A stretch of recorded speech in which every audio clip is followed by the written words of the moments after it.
నమస్కారం. దూరదర్శన్ వార్తలకు స్వాగతం. నేను లావణ్య. ముందుగా వార్తలోని ముఖ్యాంశాలు.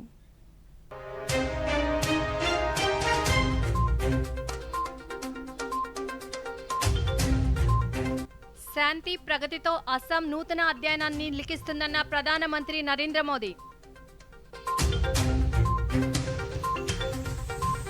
గువాహటిలో ప్రధానమంత్రి కిసాన్ సమ్మాన్ నిధి నిధులను విడుదల చేసిన ప్రధాని. 9,32,00,000 మందికి పైగా రైతులకు లబ్ధి. మోంతా తుఫాను ప్రభావిత 7 రాష్ట్రాలకు కేంద్రం అదనపు సాయం. ఆంధ్రప్రదేశ్కు 341 కోట్ల రూపాయలు అందించేందుకు ఉన్నత స్థాయి కమిటీ ఆమోదం. ముఖ్యమంత్రి ఎంప్లాయ్మెంట్ జనరేషన్ ప్రోగ్రాం పేరిట ప్రతిపాదిత పథకానికి రాష్ట్ర మంత్రివర్గం ఆమోదం. దేశంలో పెట్రోల్, డీజిల్ నిల్వలు పుష్కలంగా ఉన్నాయన్న కేంద్ర పెట్రోలియం శాఖ. ఎల్పీజీ కొరత వదంతులను నమ్మవద్దని సూచన. బోడో కమ్యూనిటీ తన సంస్కృతిని కాపాడుకుందని ప్రధానమంత్రి నరేంద్ర మోదీ అన్నారు. 2 రోజుల అస్సాం పర్యటన సందర్భంగా కోక్రాఘర్లో పలు అభివృద్ధి పనులకు శంకుస్థాపనలు చేశారు. అస్సాం ఈశాన్య ప్రాంతాలను అనుసంధానించే లక్ష్యంతో 3 కొత్త రైలు సర్వీసులను ప్రధాని ప్రారంభించారు. వాతావరణ పరిస్థితుల కారణంగా ఆయన అస్సాంలోని గౌహతిలోని రాష్ట్ర అతిథి గృహం నుంచి ఈ కార్యక్రమాలకు వర్చువల్గా హాజరయ్యారు. ఈ సందర్భంగా ప్రధాని మాట్లాడుతూ అస్సాం అభివృద్ధి పదంలో ముందుకు సాగుతుందన్నారు. ఈ ప్రాంతం అభివృద్ధి చేయడం ద్వారా ప్రజల రుణం తీర్చుకుంటామన్నారు. ప్రస్తుతం అస్సాం శాంతి ప్రగతితో కూడిన ఒక నూతన అధ్యయనాన్ని లిఖిస్తుందన్నారు. समझौता किया गया। इस समझौते में पहली बार सभी प्रमुख संगठनों और समूहों को एक साथ लाया गया। मुझे संतोष है कि हेमंता जी के नेतृत्व में घुसपैठियों के कब्जे से जमीन को छुड़ाने का एक बहुत बड़ा अभियान असम में चल रहा है। यहां भाजपा एनडीए सरकार ने असम के मूल निवासी ప్రపంచంలో మరెక్కడా లేని విధంగా ప్రధానమంత్రి కిసాన్ సమ్మాన్ నిధి ద్వారా నేరుగా రైతుల బ్యాంక్ ఖాతాల్లో నిధులు జమ చేస్తున్నామని ప్రధానమంత్రి నరేంద్ర మోదీ అన్నారు. 2 రోజుల అస్సాం పర్యటనలో భాగంగా గువాహటిలో 19,680 కోట్ల విలువైన అభివృద్ధి పనులకు ఈ రోజు ఆయన శంకుస్థాపన, ప్రారంభోత్సవాలు చేశారు. ఈ సందర్భంగా ప్రధాని మాట్లాడుతూ పీఎం కిసాన్ సమ్మాన్ నిధి దేశంలోని సన్నకారు రైతులకు సామాజిక భద్రతా వనరుగా ఆవిర్భవించిందన్నారు. తేయాకు తోటల్లో పనిచేసే కార్మికులకు ఈ రోజు చాలా గొప్పదన్నారు. ఈ కార్యక్రమంలో భాగంగా తేయాకు తోటల్లో పనిచేసే కార్మికులకు డిజిటల్ విధానంలో 28,241 భూమి పట్టాలను ప్రధానమంత్రి ప్రదానం చేశారు. అనంతరం 9,32,00,000 మందికి పైగా రైతులకు 18,640 కోట్లకు పైగా కిసాన్ సమ్మాన్ నిధి నిధులను నేరుగా వారి బ్యాంక్ ఖాతాల్లో జమ చేశారు. असम के चाय बागानों से जुड़े अनेक परिवारों को आज भूमि के पट्टे भी दिए गए हैं। मैं असम के लोगों को, यहाँ के सभी परिवारों को और देश भर के किसानों को बहुत बहुत बधाई देता हूं। साथियों, आज देश भर से किसान साथी मां कामाख्या की इस धरती से जुड़े हैं। थोड़ी देर पहले करोड़ों किसानों के खाते में पीएम किसान निधि जमा होने के मैसेज हर एक के मोबाइल में पहुंच चुके हैं। ये योजना वाकई अद्भुत है।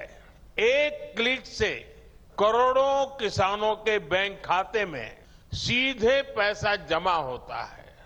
दुनिया के विकसित देशों में भी గత ఏడాది సంభవించిన ఆకస్మిక వరదలు, మోందా తుఫాను ప్రభావిత రాష్ట్రాలకు కేంద్ర ప్రభుత్వం అదనపు సాయం అందించనుంది.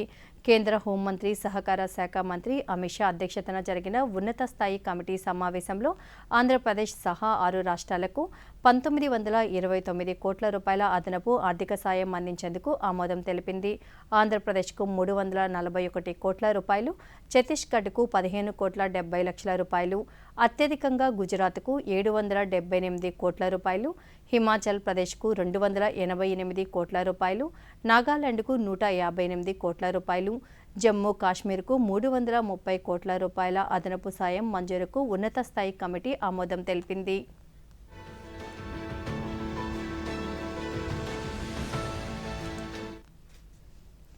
కేంద్ర రాష్ట్ర ప్రభుత్వాలు రైతుల సంక్షేమానికి కృషి చేస్తున్నాయని రాష్ట్ర ముఖ్యమంత్రి నారా చంద్రబాబు నాయుడు పేర్కొన్నారు.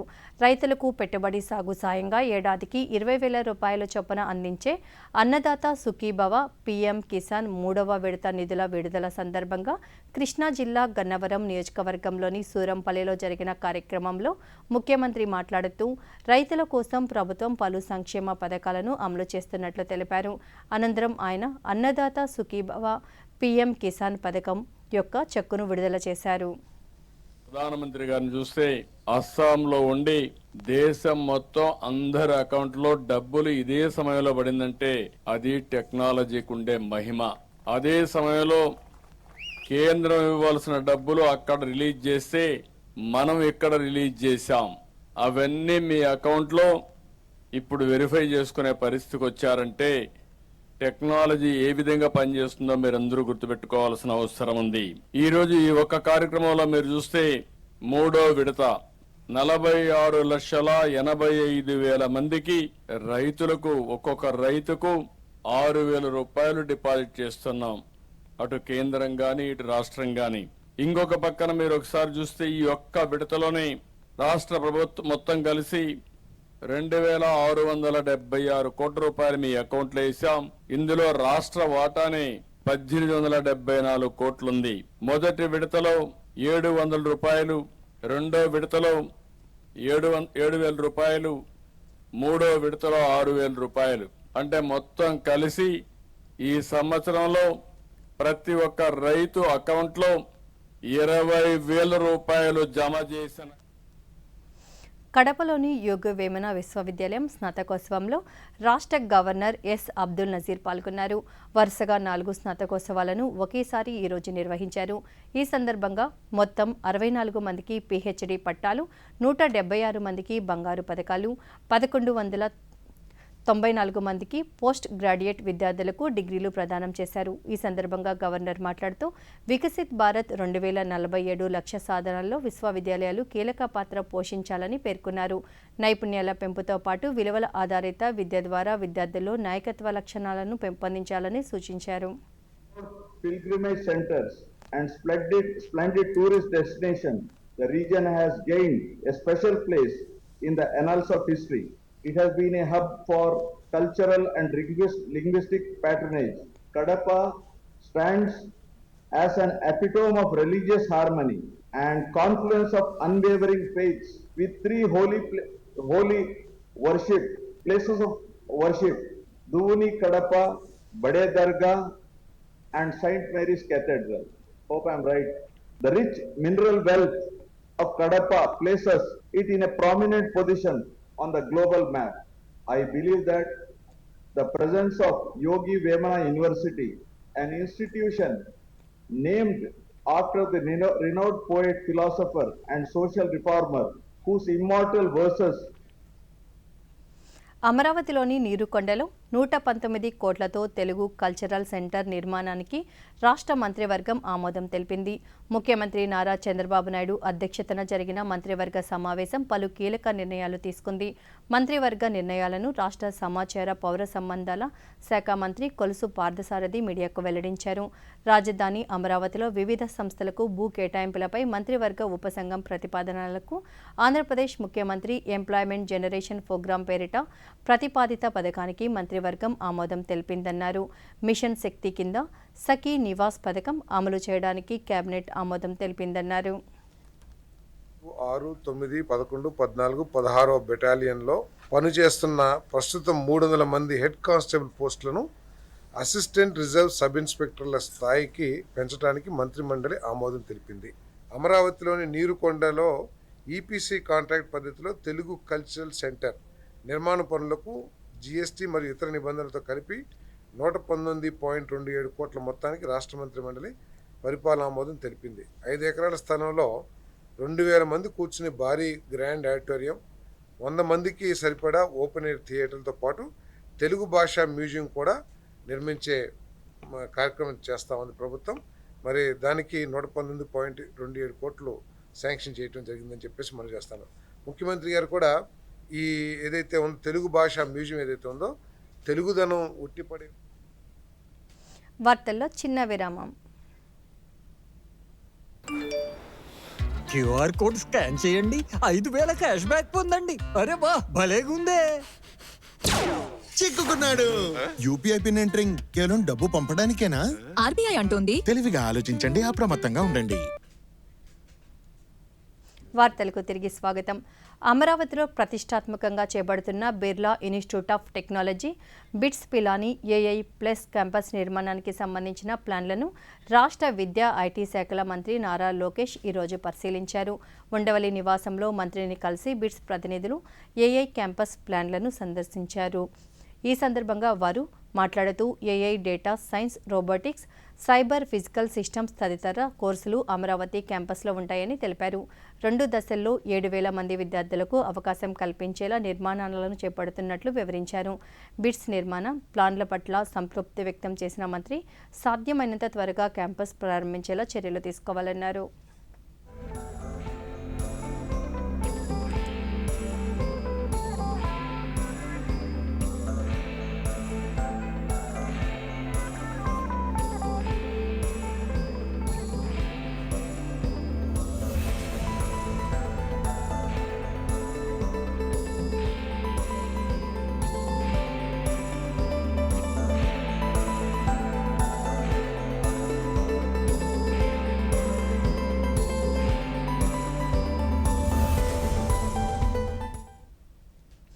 రాష్ట్రంలో కార్మికుల సంక్షేమాన్ని ప్రభుత్వం కట్టుబడి పనిచేస్తుందని రాష్ట్ర కార్మిక శాఖ మంత్రి వాసంశెట్టి సుభాష్ స్పష్టం చేశారు. అమరావతిలోని రాష్ట్ర సచివాలయంలో కొత్తగా 28 మంది అసిస్టెంట్ లేబర్ ఆఫీసర్లకు, 3 జూనియర్ అసిస్టెంట్లకు నియామక పత్రాలను మంత్రి ఈరోజు అందజేశారు. ఈ సందర్భంగా సుభాష్ మాట్లాడుతూ కార్మిక చట్టాల అమలులో పారదర్శకతతో వ్యవహరించాలన్నారు.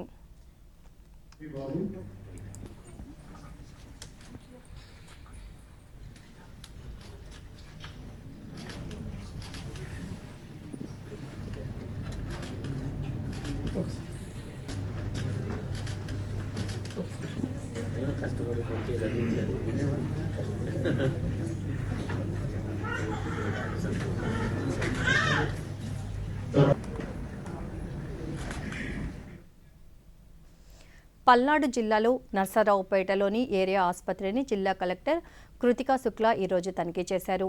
ఈ సందర్భంగా ఆమె మాట్లాడుతూ వ్యాధిగ్రస్తులకు ఒక సహాయకుడికి భోజనం తప్పనిసరిగా అందించాలని ఆసుపత్రి సిబ్బందికి సూచించారు. ఆసుపత్రిలోని క్రిటికల్ కేర్ బ్లాక్, ఐసీయూ, రక్తనిధి కేంద్రం, ఆర్వో ప్లాంట్లను పరిశీలించారు. ఏరియా ఆసుపత్రి విస్తరణకు సంబంధించిన నిర్మాణ పనుల అనంతరం ఆసుపత్రిలో 200 పడకలు అందుబాటులోకి వస్తాయన్నారు.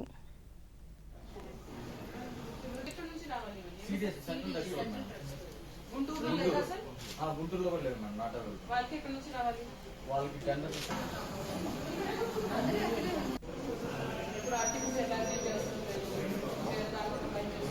పోస్ట్ ఆపరేటివ్ కదా, పోస్ట్ ఆపరేటివ్ 3 days ఉంటారు.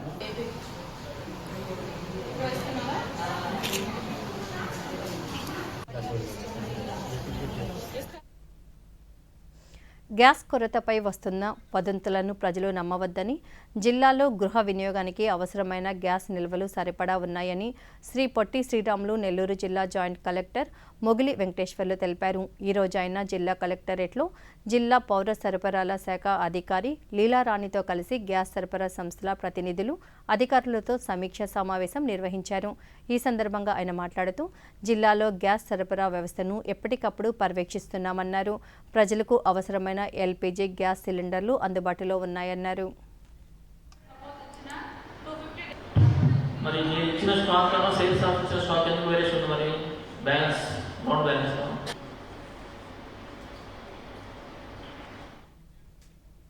యువతీ యువకులు ఎంఎస్ఎంఈ పథకాన్ని సద్వినియోగం చేసుకొని పారిశ్రామికవేత్తలుగా ఎదగాలని సూక్ష్మ, చిన్న, మధ్యతరహా పరిశ్రమల శాఖ అసిస్టెంట్ డైరెక్టర్ శివరాం ప్రసాద్ అన్నారు. తిరుపతిలోని శిల్పారామంలో చేతివృత్తి కళాకారులు తయారు చేసిన వివిధ ఉత్పత్తుల ప్రదర్శన నిర్వహించారు. ఈ సందర్భంగా ఆయన మాట్లాడుతూ 3 రోజుల పాటు స్టాల్స్ ప్రజలకు అందుబాటులో ఉంటాయన్నారు. ఈ మేళా ద్వారా కేంద్ర ప్రభుత్వం ప్రవేశపెట్టిన పీఎం విశ్వకర్మ పథకం మరింతగా ప్రజల్లో అవగాహన కల్పిస్తామన్నారు. ఇక్కడ దాకా ఒక 60 స్టాల్స్ వరకు మనం ఇక్కడ అందరికీ ఫ్రీగా ఇవ్వడానికి ఏర్పాట్లు చేశాము. సో ఆల్మోస్ట్ అందరూ వచ్చి స్టాల్స్లో ఆక్యుపై చేసుకున్నారు చక్కగా. సో ఈ కార్యక్రమం ముఖ్య ఉద్దేశం ఏంటంటే మన భారతీయుని నైపుణ్యాన్ని, చేతి వృత్తులు, కుల వృత్తులు వారిని అంతరించిపోకుండా వాళ్ళ కళలను ముందుకు తీసుకెళ్ళడానికి గవర్నమెంట్ ఒక అద్భుతమైన పిఎం విశ్వకర్మ అనే స్కీమ్ని ప్రభుత్వం నిర్వహిస్తుంది. ఈ స్కీము ఇంకా చారణాలు నడుస్తూనే ఉంటుంది. సో ఒక 5 సంవత్సరాలు 10 సంవత్సరాలతో అయిపోయే స్కీమ్ కాదు. నైపుణ్యాలని ఇతర దేశాలకి అందించడానికే ఈ ఒక్క కార్యక్రమం. సో మన కళలు, మన నైపుణ్యం, మన సామర్థ్యత అంతరించిపోకుండా వాళ్ళందరికీ ఒక మంచి అవకాశం ఇస్తూ నేషనల్ లెవెల్లో, ఇంటర్నేషనల్ లెవెల్లో ముందుకి వీళ్ళ కళను ఆడపిల్లల ఆరోగ్య భద్రత సంరక్షణ కోసం కేంద్ర ప్రభుత్వం ఏర్పాటు చేసిన హెచ్పివి టీకాను సద్వినియోగం చేసుకోవాలని ఎచ్చెర్ల శాసనసభ్యుడు ఎన్ ఈశ్వర్రావు కోరారు. ఈరోజు శ్రీకాకుళం జిల్లా లావేరు ప్రాథమిక ఆరోగ్య కేంద్రంలో ఏర్పాటు చేసిన హెచ్పివి టీకాను ఆయన ప్రారంభించారు. ఈ సందర్భంగా ఆయన మాట్లాడుతూ జిల్లాలో 14 సంవత్సరాలు పూర్తయి 15వ ఏట అడుగుపెట్టిన బాలికలు ఈ టీకాను వేసుకొని ఆరోగ్యాన్ని కాపాడుకోవాలన్నారు. బాలికల్లో గర్భాశయ క్యాన్సర్ రాకుండా ఉండేందుకు ఈ టీకా ఎంతో మేలు చేస్తుందని తెలిపారు.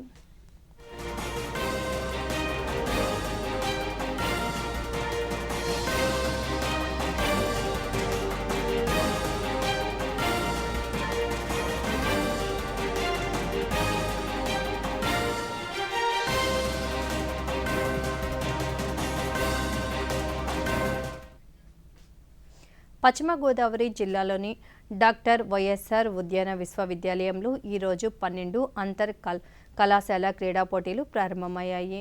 ఆంధ్రప్రదేశ్ స్పోర్ట్స్ అథారిటీ చైర్పర్సన్ ఏ రవినాయుడు క్రీడా జ్యోతిని వెలిగించి పోటీలను ప్రారంభించారు.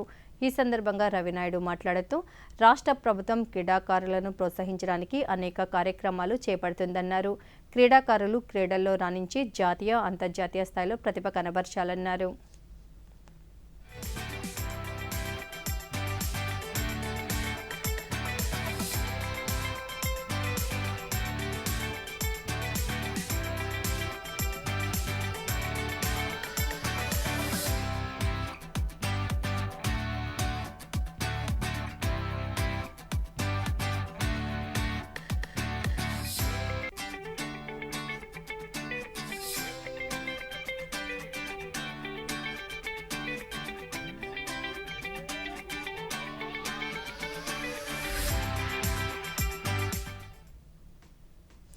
సంస్కృతంలో ఉన్న వాల్మీకి రామాయణాన్ని తెలుగు భాషలో రచించిన మహాకవయిత్రి ఆతుకూరి మొల్లమాంబ జయంతి సందర్భంగా రాష్ట్ర వ్యాప్తంగా ఆమెకు ఘనంగా నివాళులర్పిస్తున్నారు.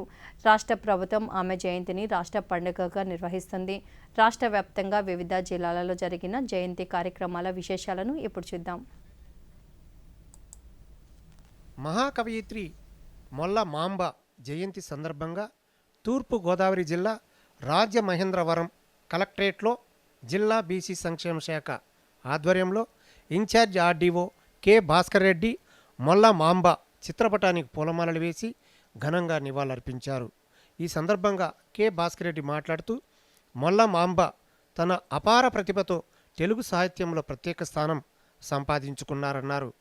మొల్లమాంబ జీవితం అందరికీ ఆదర్శమని అనంతపురం జిల్లా రెవెన్యూ అధికారి మలోలా పేర్కొన్నారు. మొల్లమాంబ జయంతిని పురస్కరించుకొని అనంతపురం కలెక్టరేట్ కార్యాలయంలో నిర్వహించిన కార్యక్రమంలో జిల్లా అధికారులతో కలిసి ఆయన పాల్గొన్నారు. తొలుత మొల్లమాంబ చిత్రపటానికి పూలమాలలు వేసి నివాళులర్పించారు. మొల్లమాంబ జయంతి సందర్భంగా తిరుపతి జిల్లా వ్యాప్తంగా ఘనంగా నివాళులర్పించారు. తిరుపతి కలెక్టరేట్లో జిల్లా రెవెన్యూ అధికారి నరసింహులు ఆమె చిత్రపటానికి పూలమాలలు వేసి నివాళులర్పించారు. ఈ సందర్భంగా ఆయన మాట్లాడుతూ మొల్ల తెలుగు సాహిత్యానికి చేసిన సేవలు చిరస్మరణీయమని పేర్కొన్నారు. కర్నూలు కలెక్టరేట్లోని మొల్లమాంబ చిత్రపటానికి జాయింట్ కలెక్టర్ నూరుల్ ఖమర్ పూలమాలలు వేసి ఘనంగా నివాళులర్పించారు. శ్రీ పొట్టి శ్రీరాములు నెల్లూరు జిల్లాలో మొల్లమాంబకు ఘనంగా నివాళులర్పించారు. జిల్లా కలెక్టర్ కార్యాలయంలో జరిగిన కార్యక్రమంలో జిల్లా రెవెన్యూ అధికారి విజయ్ కుమార్ సిబ్బందితో కలిసి మొల్లమాంబకు ఘనంగా నివాళులర్పించారు. మహిళలు కూడా సాహిత్య రంగంలో గొప్ప స్థాయికి ఎదగాలని కవయిత్రి మొల్లమాంబ తన రచనల ద్వారా నిరూపించారని బాపట్ల జిల్లా రెవెన్యూ అధికారి జి గంగాధర్ గౌడ్ పేర్కొన్నారు. జిల్లా కలెక్టరేట్లో మొల్ల మాంబ చిత్రపటానికి ఆయన పూలమాలలు వేసి నివాళులర్పించారు. వార్తల్లో చిన్న విరామం.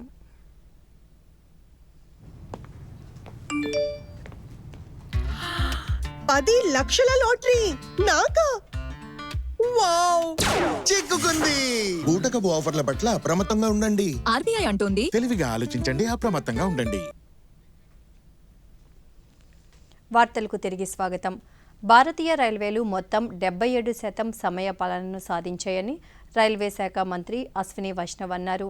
ఈరోజు రాజ్యసభలో ప్రశ్నోత్తరాల సమయంలో సభ్యుల ప్రశ్నలకు ఆయన సమాధానమిస్తూ 24 రైల్వే డివిజన్లు 90% పైగా సమయ పాలన పనితీరును నమోదు చేశాయన్నారు. నిర్ణీత సమయ పరిధిలో చేరుకునే రైళ్ల శాతాన్ని బట్టి రైళ్ల సమయ పాలనను పరిగణలోకి తీసుకోవడం జరుగుతుందన్నారు. విస్తృత నెట్వర్క్ పనితీరును మెరుగుపరచడానికి రైల్వే శాఖ అనేక వ్యూహాలను అవలంబించినట్లు పేర్కొన్నారు.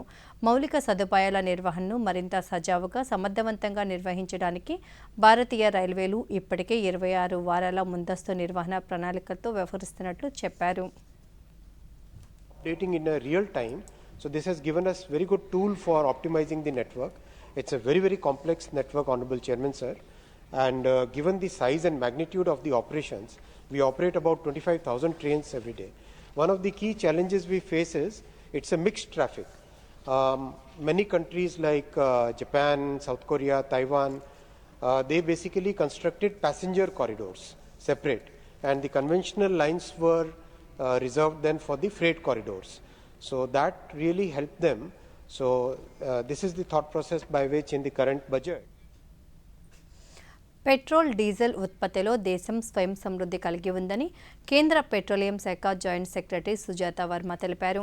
పశ్చిమ ఆసియాలో ఇటీవలి పరిణామాలపై మంత్రిత్వ శాఖల సమావేశంలో ఆమె మాట్లాడుతూ దేశంలోని అన్ని శుద్ధి కర్మాగారాలు ప్రస్తుతం 100% సామర్థ్యంతో పనిచేస్తున్నాయన్నారు. శుద్ధి కర్మాగారాలు తగినంత ముడి చమురు నిల్వలు కలిగి ఉన్నట్లు తెలిపారు. దేశీయ వినియోగదారులకు పీఎన్జీ, సీఎన్జీ సరఫరాకు ఎటువంటి ఆటంకులు లేవన్నారు. దేశంలో ఎక్కడా ఎల్పీజీ కొరత లేదని వదంతులు నమ్మవద్దని ఆమె కోరారు. भारत में पेट्रोल और डीजल का आयात करने की आवश्यकता नहीं है. हमारी सारी रिफाइनरीज 100% कैपेसिटी या उससे अधिक पर चल रही हैं. रिफाइनरीज के पास एडिक्वेट इन्वेंट्री है क्रूड की, और इसके अलावा supplies are also maintained. Natural gas order 9 मार्च 2026 को जो इशू हुआ था कंट्रोल ऑर्डर, उसमें कई सेक्टर्स को प्रायोरिटाइज किया गया है, और उसी ऑर्डर के क्रम में पीएनजी डोमेस्टिक सप्लाई और सीएनजी को बिना किसी कट के पीएनजी सप्लाई इंश्योर की जा रही है, और इस स्थिति में पैनिक की कोई आवश्यकता नहीं है. आज की तारीख में हमारे पास 1.5 करोड़ पीएनजी उपभोक्ता हैं, घरेलू उपभोक्ता हैं, और उन सभी को ये सप्लाई इंश्योर की जा रही है. आप सबके माध्यम से मैं ये कहना चाहूँगी कि इन 1.5 करोड़ के अलावा लगभग 60 लाख దేశ ప్రజల ప్రగతి కోసం ప్రభుత్వం నిరంతరం కృషి చేస్తుందని కేంద్ర ఆర్థిక మంత్రి నిర్మలా సీతారామన్ అన్నారు. ఈరోజు లోక్సభలో 2025-26 సంవత్సరానికి సంబంధించి గ్రాంట్ల కోసం అనుబంధ డిమాండ్లపై ఆమెకు సమాధానమిస్తూ కేంద్ర ప్రభుత్వం సమగ్ర స్థూల ఆర్థిక ప్రగతిని బలోపేతం చేస్తుందన్నారు. రైతులకు ఎరువుల సబ్సిడీలో ఎలాంటి తగ్గింపు ఉండదన్నారు. వీబీజీ రామ్జీకి 95,000 కోట్ల రూపాయలు కేటాయింపులు జరిగాయన్నారు.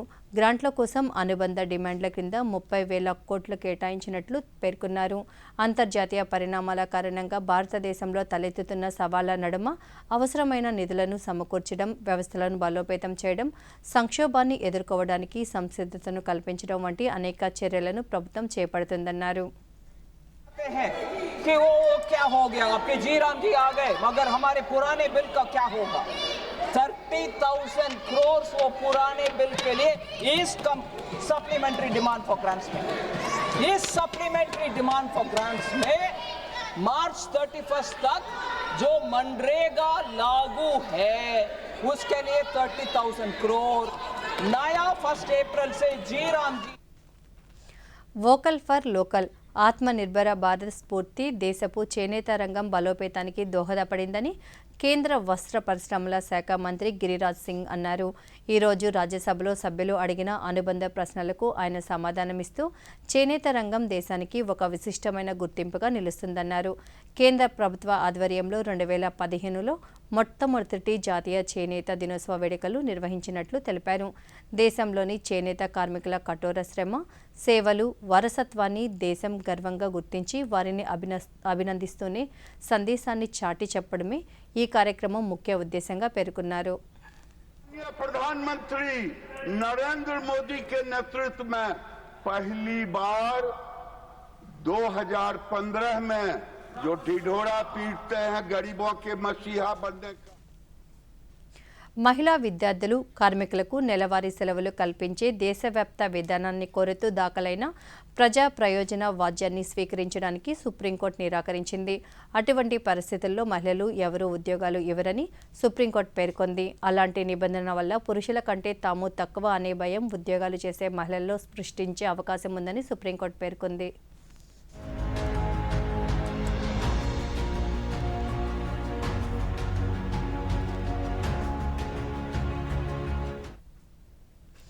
తమిళనాడులోని నాగపట్నంలో వేదారణ్యం తీరం ఇప్పుడు ఉప్పు తయారీ పనులతో సందడిగా మారింది. గత 6 నెలలుగా ఎడతెరిపి లేకుండా కురిసిన వర్షాల వలన ఉప్పు మడులు నీట మునిగి ఉత్పత్తి పూర్తిగా నిలిచిపోయింది. అయితే తాజాగా వేసవి ఎండలు తీవ్రం కావడంతో సుమారు 70% ఉప్పు క్షేత్రాల్లో పనులు ప్రారంభమయ్యాయి. ప్రస్తుతం కార్మికులు మడుల నుంచి తాజా ఉప్పును సేకరించడం, అయోడైజ్డ్ ఉప్పును ప్యాక్ చేయడం వంటి పనులలో నిమగ్నమయ్యారు. వేదారణ్యం ప్రాంతం ఏడాదికి సుమారు 6 లక్షల టన్నుల ఉప్పును ఉత్పత్తి చేస్తుంది. ఇందులో ఆహార అవసరాలకు వాడే ఉప్పుతో పాటు పారిశ్రామిక గ్రేడ్ ఉప్పు కూడా ఉంది.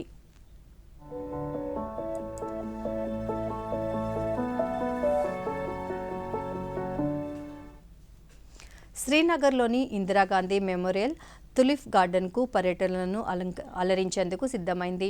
లోయలో నెలకొన్న అసాధారణ ఉష్ణోగ్రతల వలన ఈసారి తులిప్ పూలు ముందే వికసించాయి. ఆసియాలోని అతిపెద్ద తులిప్ తోటలో ఈ ఏడాది సుమారు 18 లక్షల రంగురంగుల తులిప్ పూలు వికసించనున్నాయి.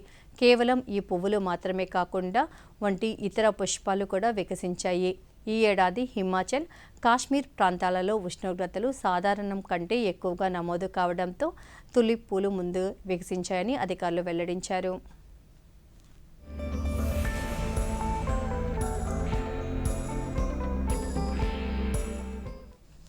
అంతర్జాతీయ ఉద్రిక్తతలు సామాన్యుడి వంటగదిపై, ముఖ్యంగా చిన్న తరహా వ్యాపారులపై ప్రభావం చూపుతున్నాయి. ఈ నేపథ్యంలో దేశవ్యాప్తంగా కమర్షియల్ గ్యాస్ సిలిండర్ల కొరత ఏర్పడింది. దీంతో వ్యాపారులు ఇప్పుడు ప్రత్యామ్నాయ మార్గాలను అన్వేషిస్తున్నారు. ఇందులో భాగంగా కమర్షియల్ గ్యాస్ స్టవ్లకు బదులుగా భారీ సామర్థ్యం కలిగిన ఎలక్ట్రిక్ ఇండక్షన్ స్టవ్ల కొనుగోలుకు మొగ్గు చూపుతున్నారు. దీనివలన మార్కెట్లో ఒక్కసారిగా ఎలక్ట్రిక్ స్టవ్లు, ఎలక్ట్రిక్ వంట సామాగ్రికి విపరీతమైన గిరాకీ పెరిగింది.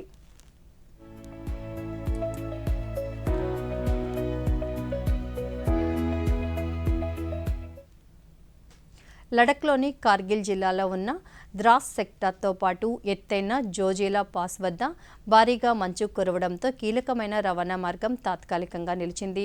సమాచారం అందుకున్న వెంటనే బోర్డర్ రోడ్స్ ఆర్గనైజేషన్ సిబ్బంది యుద్ధ ప్రాతిపదికన పనులు చేపట్టి రహదారిని పునరుద్ధరించారు.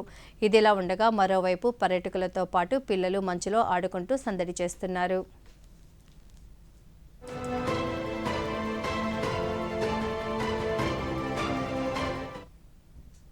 వార్తలు ముగించే ముందు ముఖ్యాంశాలు.